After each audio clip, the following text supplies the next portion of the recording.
మీరు అడగచ్చు. అది వేరు ఇది వేరు. ఇంకొకటి కూడా భాషల గురించి, తెలుగు భాషా దినోత్సవము, తెలంగాణ భాషా దినోత్సవము, ఈ రెండు కాకుండా ఫిబ్రవరి 21న అంతర్జాతీయ మాతృభాషా దినోత్సవం జరుపుకోవడం జరుగుతుంది. 3 గుర్తుపెట్టుకోండి. ఒకటి అంతర్జాతీయ మాతృభాషా దినోత్సవం, అది ప్రపంచవ్యాప్తంగా జరుపుకుంటారు. ప్రపంచంలో ఎన్ని భాషల వాళ్ళు ఉన్నారో అన్ని భాషల వాళ్ళు జరుపుకుంటారు. తెలుగు భాషా దినోత్సవం తెలుగు ప్రజలు జరుపుకుంటారు. మరి తెలంగాణ భాషా దినోత్సవం మన తెలంగాణకే ప్రత్యేకం, భాష కానీ యాస కానీ. మరి తెలుగు భాషా దినోత్సవం మొన్న పిల్లలు స్పీచ్ ఇచ్చింది, ఎందుకు జరుపుకుంటున్నాము అని అన్నారు. గుర్తుందా? ఎవరికన్నా గుర్తుందా? 10th క్లాస్ అమ్మాయిలో ఎవరో ఇచ్చిండ్రుగా, గుర్తుందా? గుర్తులేదా? మామూలుగా తెలుగు భాషా దినోత్సవం ఆగస్టు 29న వ్యవహారిక భాషా ఉద్యమ పితామహుడైనటువంటి గిడుగు రామూర్తి పంతులు గారి జయంతిని పురస్కరించుకొని మనం ఆ రోజు తెలుగు భాషా దినోత్సవం జరుపుకోవడం జరుగుతుంది. ఎందుకు మరి ఆయన జయంతినే అంటే, ఒకప్పుడు మన పత్రికలు కానివ్వండి, మన పాఠ్యపుస్తకాలు కానివ్వండి, గ్రంథాలు కానివ్వండి, కఠినమైన గ్రాంధిక భాష ఉంది. సామాన్య ప్రజలకు అర్థం కాకపోయేది. మరి సామాన్య ప్రజలకు అర్థం కాని ఆ పాఠ్యపుస్తకాలు ఎందుకు, పత్రికలు ఎందుకని మన ఉద్యమ పితామహుడైనటువంటి గిడుగు రామూర్తి పంతులు గారు మామూలుగా వాడుక భాషలోనే పత్రికల్లో కానీ పాఠ్యపుస్తకాల్లో కానీ భాష ఉండాలని పెద్ద పెద్ద ఉద్యమాలు చేసిండు. తన రచనల ద్వారా వాడుక భాషను ప్రచారం చేసి ప్రజలలో మార్పు తేవడం జరిగింది. ఆయన చేసిన కృషి ఫలితంగా పాఠ్యపుస్తకాలలో కానీ తర్వాత గ్రంథాలలో కానీ పత్రికల్లో కానీ వాడుక భాష రావడం జరిగింది. దీంతో ఆయన జయంతిని పురస్కరించుకొని తెలుగు భాషా దినోత్సవాన్ని ఆగస్టు 29న జరుపుకోవడం జరిగింది. ఇదంతా ఎందుకు మరి మేడం జరిగింది అంటే, దాని నుండే మన తెలంగాణ భాషా దినోత్సవం వచ్చింది. ఎందుకంటారా? మరి ఇక్కడ వాడుక భాష అంటే తెలంగాణ అంటే ప్రత్యేకంగా 3 ప్రదేశాలు ఉన్నాయి, ఆంధ్ర, రాయలసీమ, తెలంగాణ. ఈ 3 ప్రాంతాలలో వాడుక భాష సమానంగా లేదు. ఒక్కొక్క ప్రాంతం ఒక్కొక్క యాసను కలిగి ఉంది. అంటే ఒకే పదాన్ని వివిధ ప్రాంతాలలో వివిధ రకాలుగా మాట్లాడతారు. మరి ఏ భాషను ప్రవేశపెట్టాలి వాడుక భాషలో అంటే, ఈ 3 ప్రాంతాలలో ఆధిపత్యం ఎవరిది అంటే కోస్తా ప్రాంతం, ఆంధ్ర ప్రాంతం. దీంతో ఆంధ్ర ప్రాంతం వాళ్ళు మన పాఠ్యపుస్తకాలలో, పత్రికల్లో కానీ గ్రంథాలలో కానీ వాళ్ళ భాషను ప్రవేశపెట్టడం జరిగింది. దీంతో మన తెలంగాణకు చెందిన ప్రజలు కానీ రచయితలు కానీ ఏం చేసిండ్రు అంటే, మన తెలంగాణ భాష నిర్లక్ష్యానికి నిరాధారణకు గురైందని భావించి అసలు మన తెలంగాణ భాషనే ప్రవేశపెట్టాలని కోరుకున్నారు. అలా కూడా కొంచెం ఉద్యమాలు కూడా చేసింది. చివరికి మనకు తెలంగాణ ఉద్యమం తెలంగాణ అనేది 2014లో రావడం జరిగింది. ఆ 2014 తర్వాత మన పాఠ్యపుస్తకాలలో కానివ్వండి, పత్రికలు కానివ్వండి, బుక్స్ కానివ్వండి, స్వచ్ఛమైనటువంటి తెలంగాణ భాషను ప్రవేశపెట్టడం జరిగింది. ఉదాహరణకు మన టెక్స్ట్ అన్నీ చేంజ్ అయింది. అంతకుముందు తెలంగాణ రాకముందు అన్ని బుక్స్ మన టెక్స్ట్ బుక్స్లలో 6th to 10th వరకు అందరు ఆంధ్ర కవులే. శ్రీశ్రీ కానీ, గుర్రం జాషువా కానీ వీళ్ళంతా ఆంధ్ర కవులు. మనోళ్ళు ఒకళ్ళో ఇద్దరు ఉండేది.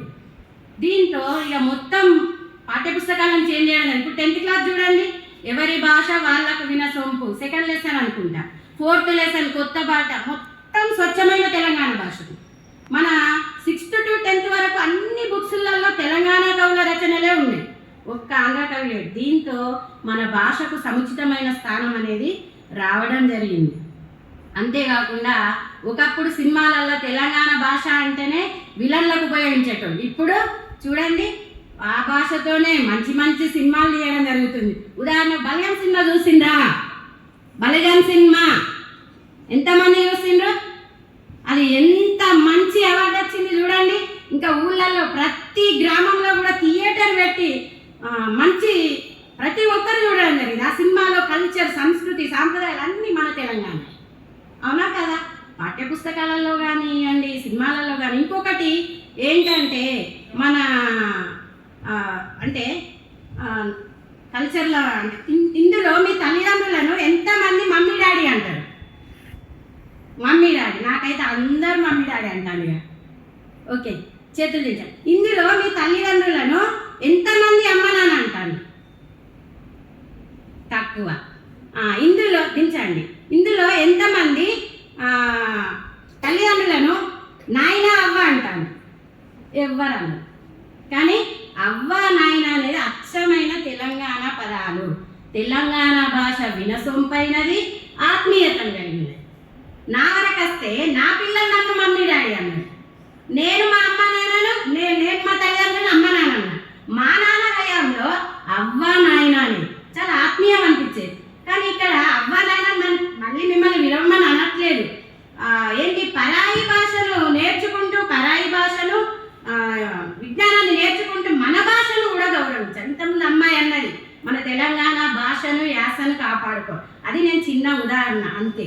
తర్వాత తెలుగు భాషా సాహిత్యాన్ని ప్రపంచవ్యాప్తంగా గుర్తింపు తెచ్చిన ఏది ఈ మధ్యన ప్రసిద్ధ సినీ గేయ రచయిత కూడా ఉన్నాడు 3R సినిమాలో, గుర్తుందా? త్రిపులార్ నాటు నాటు అనే సాంగ్ రాసింది ఎవరు? తెలియదా? సుప్రసిద్ధ మన తెలంగాణ కవి చంద్రబోస్. ఆయనకు ఆస్కార్ అవార్డు రావడం జరిగింది ఆ పాట రాసినందుకు. ఆస్కార్ అవార్డు అంటేనే ప్రపంచవ్యాప్తమైన అవార్డు. అటువంటి ప్రపంచ వేదిక పైన మన తెలంగాణ భాషకు మంచి గుర్తింపు రావడం జరిగింది. అందులో ఉన్న వర్డ్స్ గుర్తున్నాయా? ఎర్రజొన్న గట్క, మిరప తొక్కు, నా పాట సూడు, ఇవన్నీ కూడా తెలంగాణ వర్డ్స్. అర్థమైందా? ఓకే. ఇలా మన అంటే పరాయి భాషలను నేర్చుకుంటూ మన తెలంగాణ భాషను గౌరవిస్తూ భారతదేశంలోనే కాదు ప్రపంచ స్థాయిలో కూడా మన భాషకంటూ గొప్ప విశిష్టతను తేవాలని కోరుకుంటున్నాను. మన భాష అమ్మ లాంటి భాష. ఎప్పుడూ కూడా మన భాషను గౌరవించాలి. దీన్ని స్మరిస్తే ఒక్క 4 లైన్లు, ఎక్కువేమి, ఇప్పటికే కళ్ళు తిరుగుతానే కావచ్చు మీకు. ఓకే. తెలంగాణ భాష ఇది తేనె చిందే భాష, బతుకమ్మల తంగెడు పూల బంగారియాస. తెలంగాణ భాష ఇది తేట చెలిమి ఊట, జమ్మి చెట్టు ఎరుగుదల్లె జానపదుల భాష. తెలంగాణ భాష ఇది తేనె చిందే భాష, బతుకమ్మల తంగెడు పూల బంగారియాస. సింగరేణి సైరనై సిరిసిల్ల మగ్గమై, సింగూరు నీటి తడై తాగిన భాష. సింగరేణి సైరనై సిరిసిల్ల మగ్గమై, సింగూరు నీటి తడై తాగిన భాష. ఓ రక్తానికి వేడిని, కళానికి వాడిని అందించిన అగ్గిలాంటి ఉద్యమ భాష. తెలంగాణ భాష ఇది తేనె చిందే భాష, బతుకమ్మల తంగెడు పూల బంగారియాస. ఎంత చక్కగా ఉన్నది ఇలా సంస్కృతి కల్చర్ కూడా. ఓకే, నాకు ఈ చిన్న అవకాశం ఇచ్చినటువంటి అందరికీ ధన్యవాదాలు.